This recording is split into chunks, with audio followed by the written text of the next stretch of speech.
Assalamualaikum warahmatullahi wabarakatuh. Perkenalkan, nama saya Deva Rika Safitri dengan NPM 4421210036. Pada kesempatan ini, saya akan menjelaskan tentang prosedur inventory dan kontrol kendaraan. Ya, langsung saja ke file yang terkait.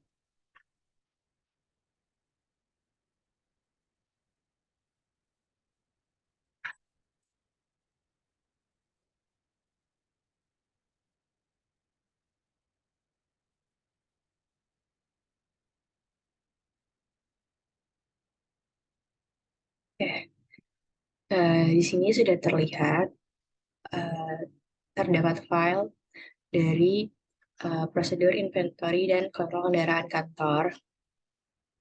Ini merupakan standar operating prosedur atau biasanya kita kenal dengan SOP. Ini tuh dari Departemen General Affairs atau GA.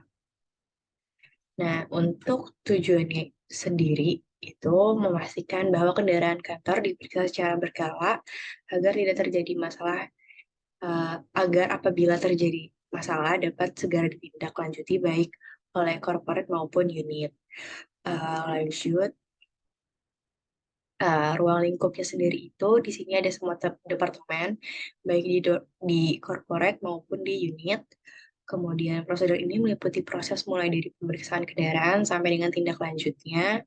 Definisinya sudah jelas. Referensinya itu dari daftar inventory kendaraan, kemudian daftar kontrol kendaraan perusahaan, kontrol fisik kendaraan, dan yang terakhir uh, polisi prosedur. Nah, di sini merupakan prosedur inventory dan kontrol kendaraan kantor. Di sini terdapat tanggung jawab, nomor aktivitas, dan dokumennya itu sendiri. Pertama itu melakukan kontrol fisik kendaraan kantor, itu tanggung jawab HRD Corporate. Kemudian yang kedua itu menginformasikan hasil kontrol kepada HR unit, itu tuh tanggung jawabnya HRD Corporate, dan dokumen itu berupa hasil kontrol. Yang ketiga itu mencatat dan mencocokkan hasil kontrol dengan daftar kendaraan, itu tanggung jawabnya HR unit. Kemudian melaporkan hasil pencocokan, masih sama tanggung jawabnya. Kemudian melakukan rekonsiliasi hal laporan dari HR unit, itu tanggung jawabnya HRD Corporate dengan dokumen berupa DIK. Kemudian jika sudah cocok, maka go to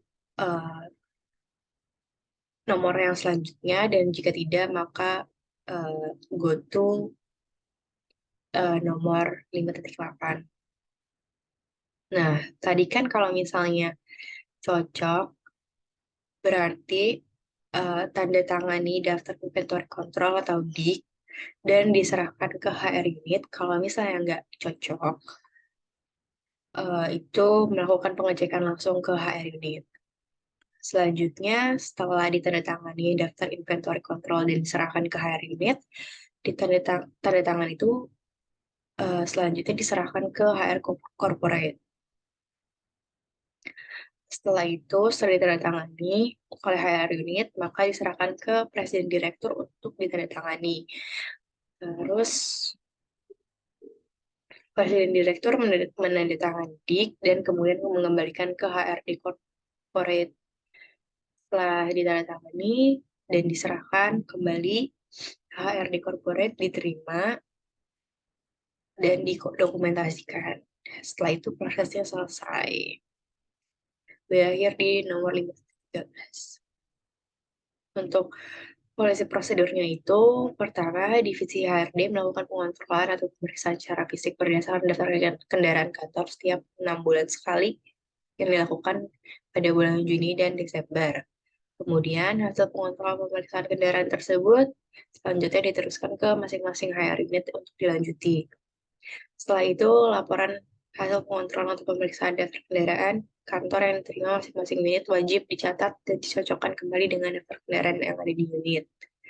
Setelah itu, setiap unit usaha wajib untuk memberikan laporan antara hasil pengontrolan atau pemeriksaan dengan daftar kendaraan motor, dengan daftar kendaraan kantor di unit usahanya. Yang terakhir, HRD Corporate merekonsiliasi antara daftar kendaraan kantor di divisi HRD dengan laporan unit, dan jika ada perbedaan harus dilakukan tindak lanjut pengecekan. Oke, untuk lebih jelasnya, uh, mari sama-sama kita lihat di flowchart-nya. Nah, untuk flowchart-nya seperti ini.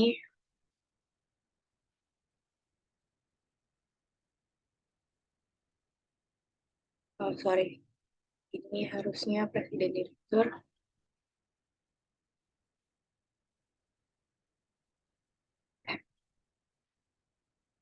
Nih, tadi kan pertama melakukan kontrol fisik kendaraan kantor, kemudian menginformasikan hasil kontrol pada HR unit. Ini hasil kontrolnya nih berupa dokumennya.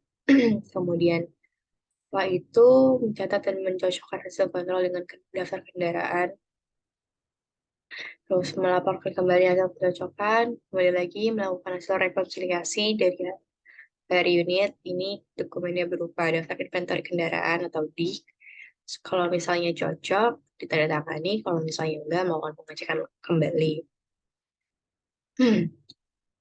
Secara langsung. Terus setelah setelah setelah cocok ditandatangani, diserahkan ke HR unit, kemudian dikembalikan lagi ke HR corporate. Nah, setelah ditandatangani oleh HR unit, diserahkan ke Presdir untuk ditandatangani ke Presiden Direktur. Nih, ini berupa di dokumennya. Setelah diterima, didokumentasikan, ini diknya bisa selesai. Oke. Lanjut ke formnya ya. Formnya itu seperti ini. Ini daftar inventory kendaraan, tanggal inventorinya, penanggung jawabnya siapa, posisi atau departemen unitnya itu apa, rincian kendaraannya. Nih, datanya itu ada warna mobil, nomor mesin, nomor rangka, jenis kendaraan, nomor kendaraan, STNK atas nama, STNK jatuh tempo tanggal berapa, detail perlengkapan, kondisi fisik, kartu garansi, kemudian ada kilometer kendaraan, fotokopi BPKB-nya, terus kopi STNK-nya. Nah, ini form yang selanjutnya itu ada daftar kontur kendaraan perusahaan, kayak nomor, pada kendaraan, jenis kendaraan, plat nomor, atas nama unit pemakaian, tanggal kendaraan, dan tempo STNK-nya tanggal berapa, tanggal diterimanya. Tanggal berapa, terus dipinjamnya oleh siapa, tanggal dipinjamnya tanggal berapa, terus dikembalikannya juga tanggal berapa. Ini harus tercatat semua supaya jelas. Lanjut, ini kontrol kendaraan, kontrol fisik kendaraan. Nah, di sini ada termnya itu bodi bagian luar. Actionnya itu periksa seluruh bodi cat, karat, cat bergelombang, bodi penyok, cat berberas, dan lain-lain. Terus yang kedua itu termnya ada pintu-pintu dan kunci-kuncinya. Di sini ada periksa pegangan pintu,